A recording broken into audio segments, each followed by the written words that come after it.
Despite making quite a few terrariums, they're all quite closed off. So, when I found this picture frame, I decided to challenge myself and try change that.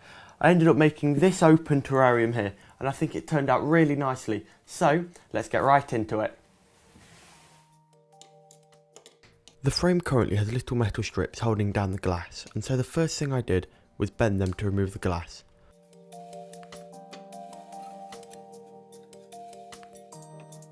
Once this was done, I lightly sanded the edges of the glass to prevent it from cutting me.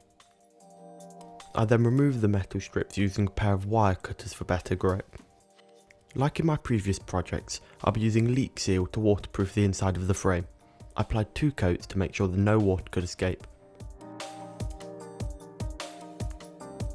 After it had cured, I poured water in and left it for the day to make sure that there were no leaks. There were none, and so I poured it all down the sink. From the beginning, I knew that I didn't want all of the glass, so I made my marks with a whiteboard pen and then applied even downward pressure to score a line. My glass cutter is a bit dull, so more pressure had to be used than usual. I then aligned the glass on the edge of the table and firmly pressed down, causing it to break on the scored line. I was left with 2 pieces of glass, and I saved the larger one for future projects. I took out my hardscape boxes and played around with different arrangements. However, after some time, I decided to go with a part cocoa fibre liner background with some flat river pebbles. I arranged them into an orientation that I was happy with.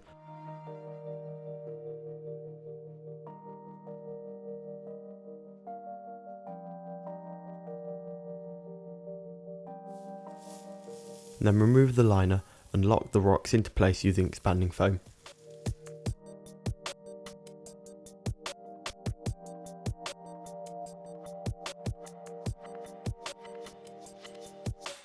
Once it had fully cured, I began carving it with a kitchen knife until all the excess had been removed, and I was happy with the remaining foam. At this point, I traced out the outline of the rocks onto the cocoa fibre and cut out a suitable piece to cover the top left corner.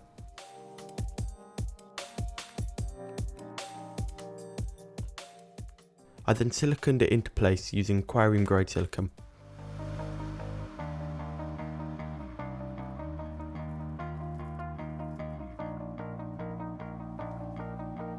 To conceal the expanding foam, I used silicone and dry cocoa fibre, applying silicone, smearing it, and then firmly pressing cocoa fibre down into it to ensure a firm bond.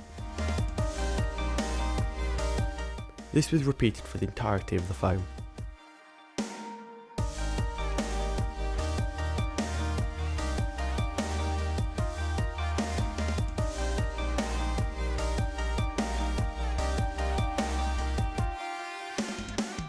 I siliconed on the front pane of glass using tape for clean beads.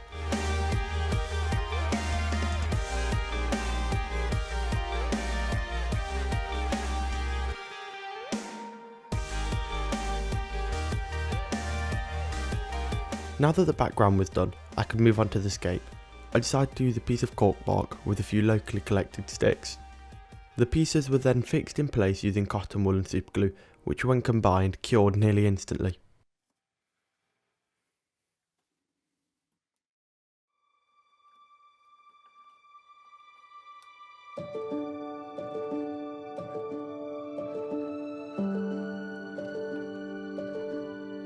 After the main pieces were done, I added 2 smaller ivy branches to try and add some textural variation. Originally I planned to have a separate drainage layer, however, after struggling to add a barrier, I decided that one wouldn't be necessary as not too much moisture should be in the setup, but I kept the leaker in as a slight precaution. I then proceeded to add substrate. Once this was done, I could move on to the planting. I started off by adding a string of turtles into the bottom left, weaving some of the branches into the sticks above. Another was added to the cork bark to further fill up the space and to vary the heights of the similar plants to draw the eye in. Then, common ivy was planted on the far left to contrast the smaller rounder leaves of the string of turtles. Then spider plants were also added on both sides to further vary the leaves and to frame the entire build.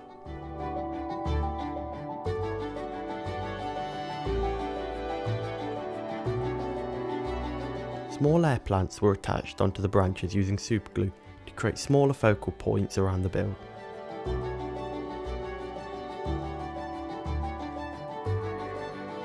I used various mosses to conceal any exposed soil to add a sense of scale into the build.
Now that it's all finally complete and I'm really happy with how it turned out, there's something I'd like to mention. I'm planning on wall mounting this at some point, but I'm not sure when I'll get round to it. But anyway, that's all for today.